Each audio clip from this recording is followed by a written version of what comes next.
Yeah, my wonderful people. It don't happen no everywhere, don't scatter.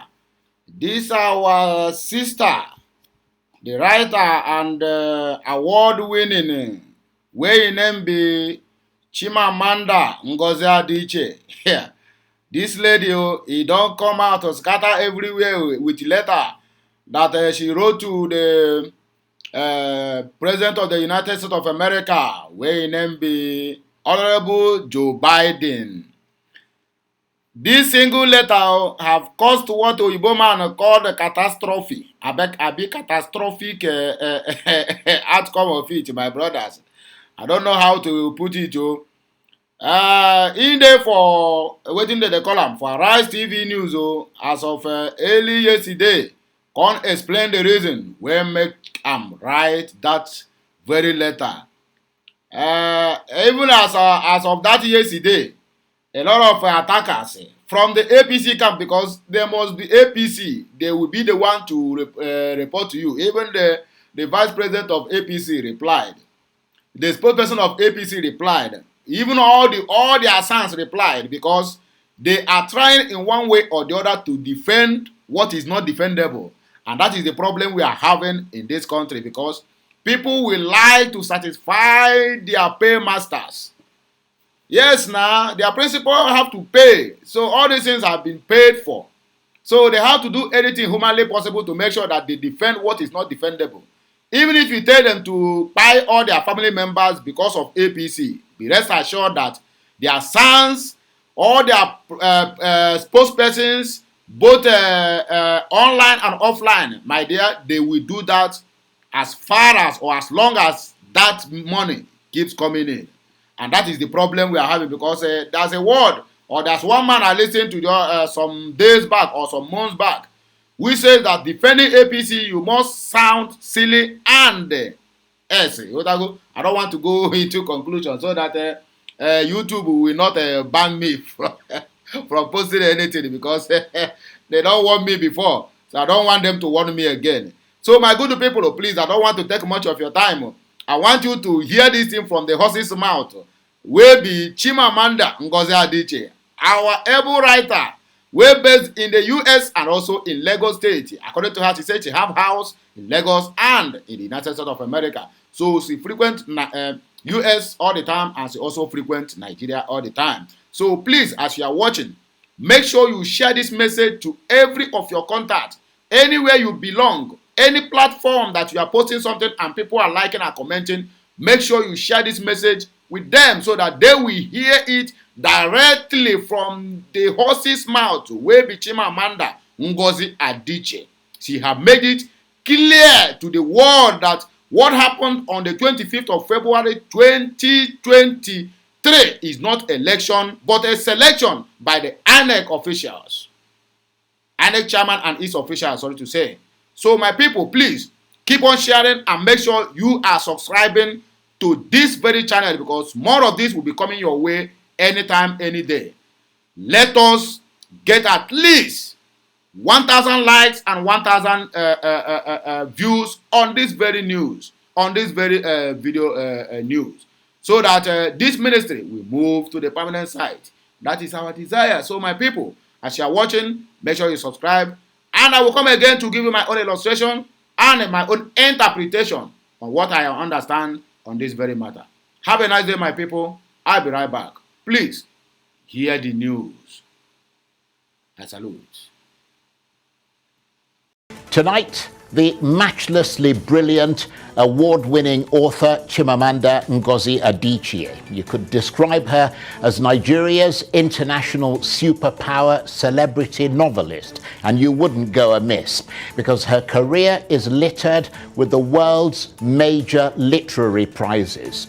But beyond her phenomenal talent, which is there for all to see, Chimamanda Adichie has followed the tradition of Africa's literary giants before her, becoming, to some extent, the conscience of her troubled nation, speaking out fearlessly against injustice, corruption, the harsh realities of electoral malpractice, and what she calls Nigeria's hollow democracy. And to use her words, the brewing rage and smouldering disillusionment over the failure of that democracy to capture the true voice of the people. But as she tries to transform the narrative by writing an open letter to the US President Joe Biden, published in the Atlantic Daily, about, as she put it, the unacceptably and unforgivably flawed 2023 presidential election, how much is that chronicle resonating within and outside Nigeria? I'll be joined from our studios in Lagos by the critically acclaimed Nigerian author Chimamanda Ngozi Adichie. Plus, we have our top-tier analysts who will help us assess the news and issues of the day. I'm Charles Anyegolu, and this is Arise Prime Time.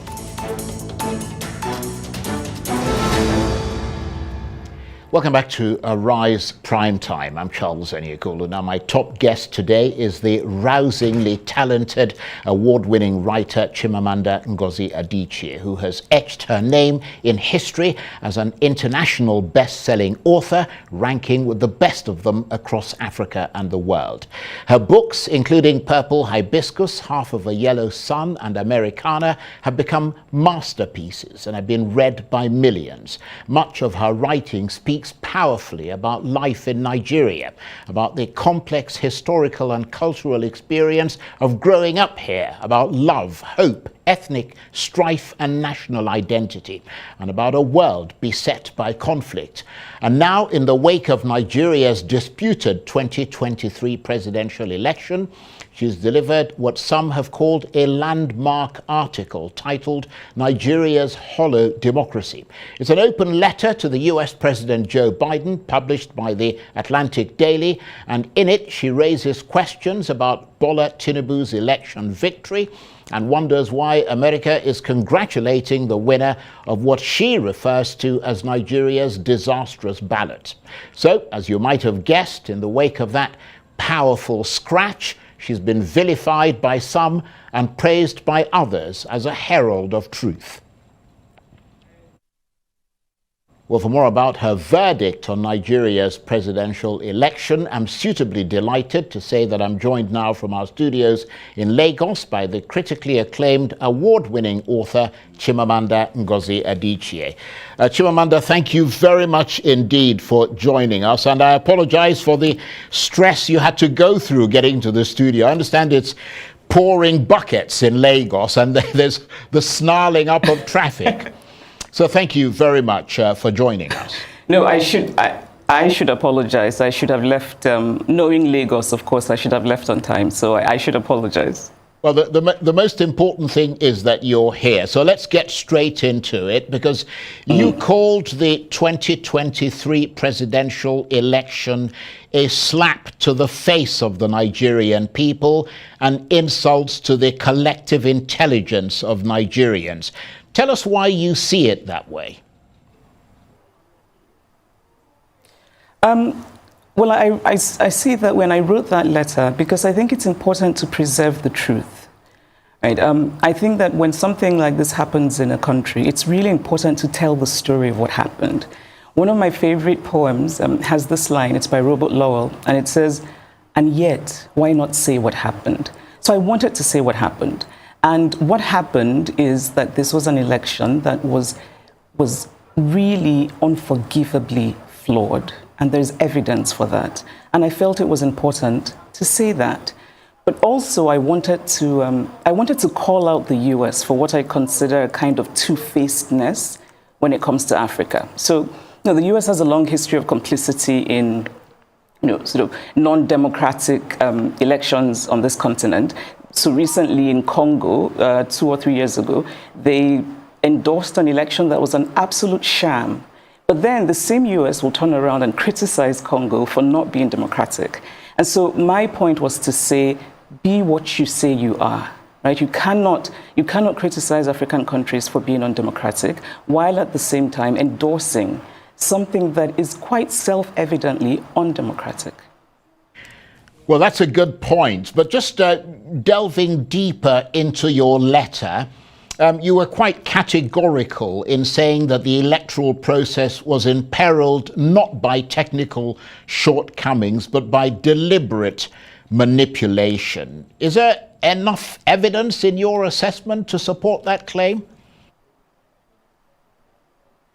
Yes, and I think maybe the most glaring is that we Nigerians all saw these mutilated election sheets, right? We all saw them. We saw polling unit agents talking about how what they had from the polling unit was not what was then announced formally, officially, or uploaded formally, officially. And I think for me, that's a really striking reason and an example of how this election was not about technical glitches. And can we also realize that Nigeria is full of very bright young people in tech? There's no reason for that excuse of technical glitch. And the other question then is, if it was a technical glitch, why was it possible for most people to upload the results of the other federal elections, but not the presidential? And I think most of all is that there's just been this resounding unfortunate silence from INEC and from the chair of INEC. I think Nigerians deserve the respect of an institution that's supposed to shepherd their democracy. So nobody's come out to explain to Nigerians how that happened. You know, there's a statement about technical glitches. It's unconvincing. And knowing how much hope and trust that Nigerians invested in this election, knowing that Nigeria is a low-trust society, means, I think, that if people really are sincere and there's really nothing to hide, then you make an extra effort to go out and explain to Nigerians what happened. Yes, that certainly makes a lot of sense to a lot of people. But in reacting to your letter, and some of the things that you said in it, the APC have suggested that you were not in Nigeria during the election and you did not vote, and therefore should not make categorical statements about an election you did not witness. What's your reaction to that? Well, I don't think it's very useful criticism. I should say, first of all, that I've never been fazed by criticism. I mean, I wrote this, of course, knowing fully well that there would be criticism from certain quarters. And I've seen a few things people have sent to me, and it's kind of been amusing to read the juvenile fulminations of non-juvenile people.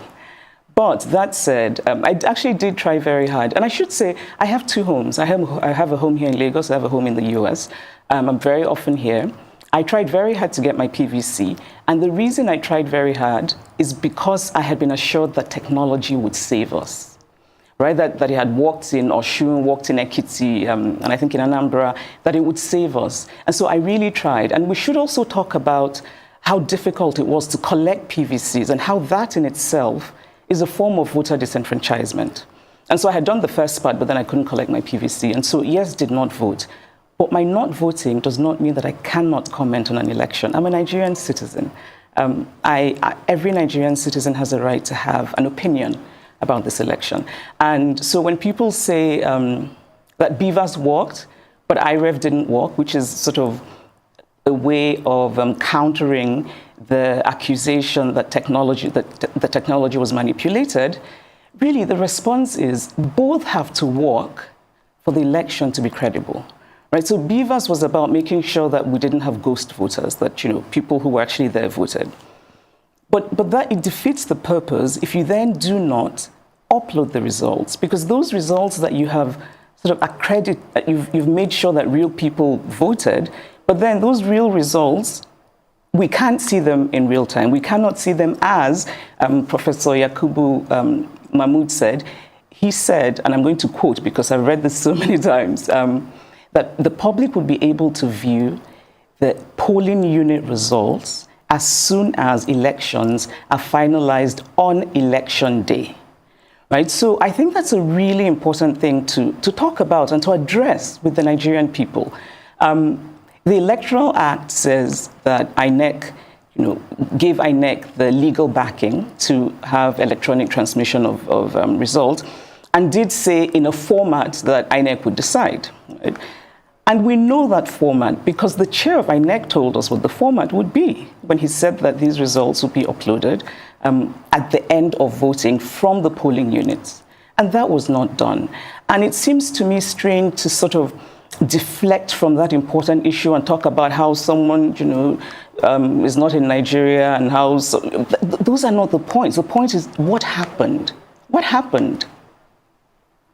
Well, absolutely. And I suppose that is also the crux, to some extent, of the legal challenges that are ongoing at the moment in court. But in their sort of rather caustic response to that letter that you wrote to Mr. Biden, you mentioned Mahmoud Yakubu there. The Tinubu team have suggested that you may face a lawsuit over an allegation contained in your letter that Mr. Tinubu may have compromised the chairman of INEC, Mahmoud Yakubu, although you also point out that there is no evidence of the astronomical US dollar amount he is rumored to have received from the president-elect. Are you worried about the possibility of a lawsuit? No, and I'm not worried at all. Again, I think that these are things that try to deflect from what is really important and what is at stake. It would be very useful if people could point out what is untrue in the letter. So I think it's important, we talk about, we all know these stories of people who complained about, how we voted at the polling unit is not what we're seeing reflected in the results.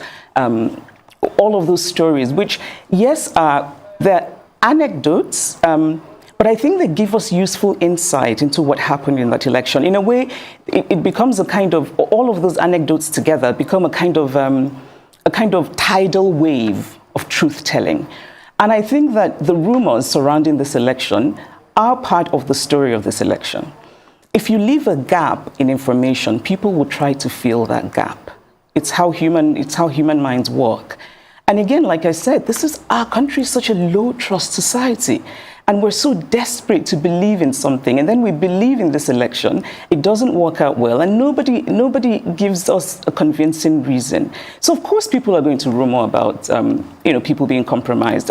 Also, our political landscape is steeped in people being compromised. So I'm not worried about that. I think that any fair-minded person in this country who's honest will acknowledge that these rumors are circulating. I said very clearly there is no evidence for them, but I do think it's important to say in the story of this election that many people are starting to think that what explains what happened is this compromising. Yes, and of course, you supported Peter Obi, the candidate of the Labour Party in that election. He, according to the official results, came third, and we've seen a number of spokesmen from the APC suggesting that you were supporting your sort of tribesmen, to use a rather sort of old term. But in that context, what do you make of the polarization and the ethnic divisions that appear to be deepening as a result of this election? Do you see ethnicity as being politicized? If so, how dangerous is that in your assessment? Well, to address the first part, and you're right, tribesman is such an outdated and strange expression, which I think also says something about whoever is using it, right? I think that kind of accusation is a practice of what psychologists call projecting. So you're doing something, but then you accuse someone else of doing it, even though they're not.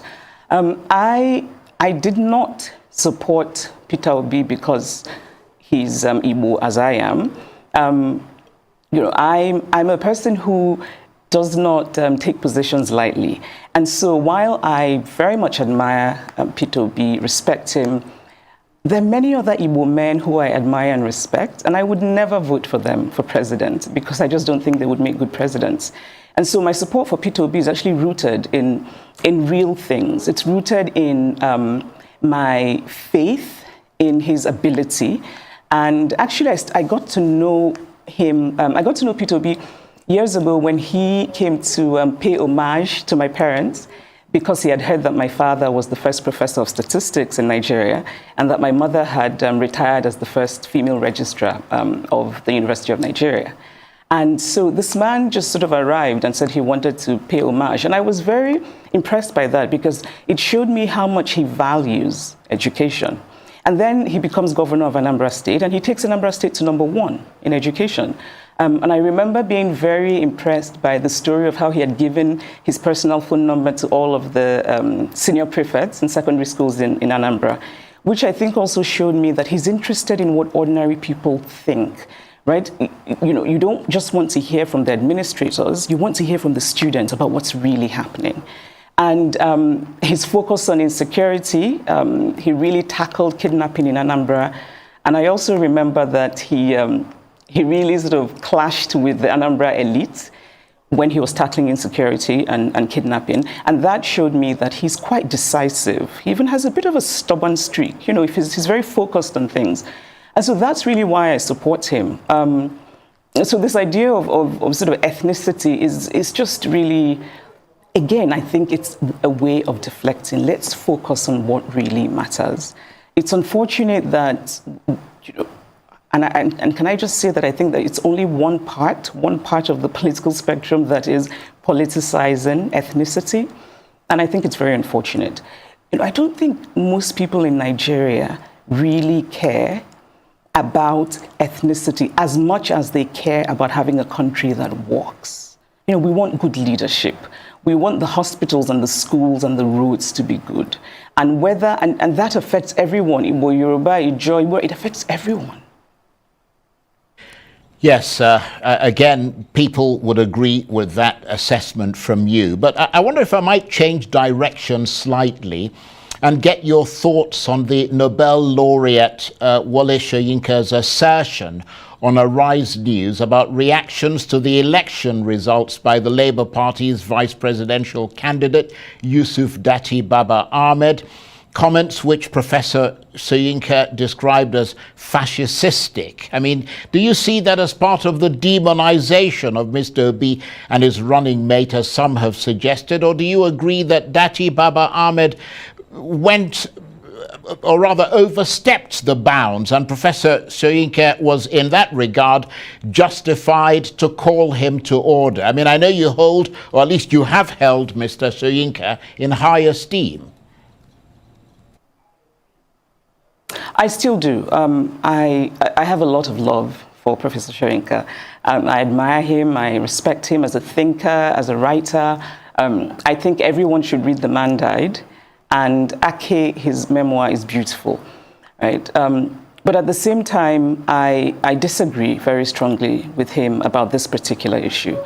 And actually, because I respect Professor Soyinka so much, I went back and watched the interview. I had watched it when it aired initially, but I went back and watched it because I thought, am I missing something?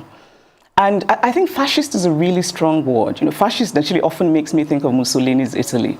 But I think we use it now, you know, sort of to address this kind of authoritarianism that's often populist and right-wing, you know, like in Hungary, and even the former American president. And when you look at those situations, you can see why they have been termed fascist. And I did not see any reason that Mr. Dati Baba Ahmed's interview would have been termed fascist. You know, I think he was making a very strongly felt point about the elections.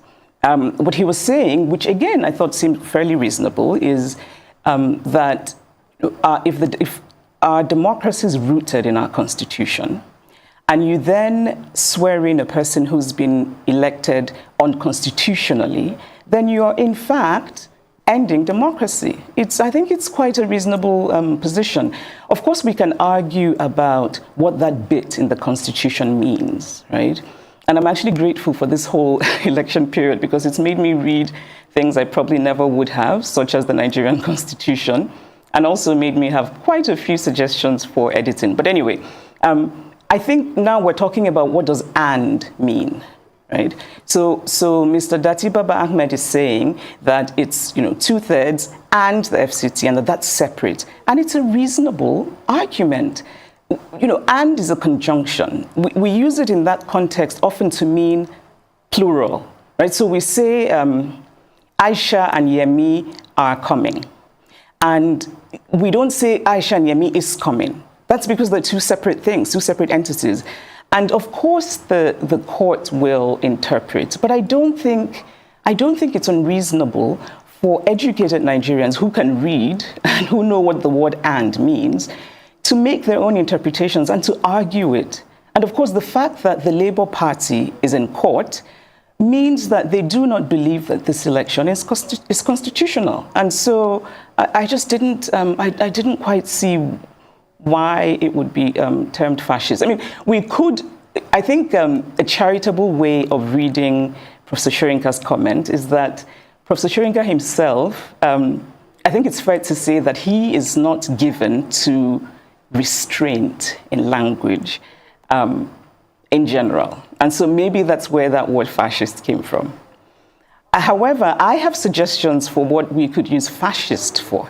We could use fascist for INEC, because as it is right now, many Nigerians feel deeply cheated by INEC, deeply disenfranchised by INEC.